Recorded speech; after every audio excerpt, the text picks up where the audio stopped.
pangsitnya dibuat sendiri, mie-nya dibuat sendiri, daging ayamnya nih. Nah, ini dibuat sendiri, semuanya dibuat sendiri. Mie itu lembut banget dan emang berasa banget kaldunya. Berasa banget daging ayamnya itu, dan itu sampai ke dalam meresap gitu. Di rebusannya, pangsitnya tebel banget. Bener-bener berasa ayamnya, guys. Wow. Mantap. Tekstur baksonya ini agak keras sedikit,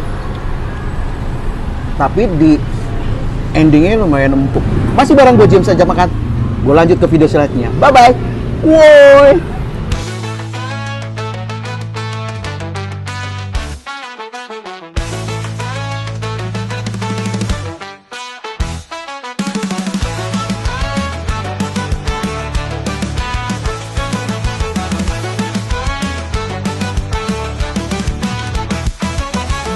James ajak makan, makan woi, alright. James ajak makan.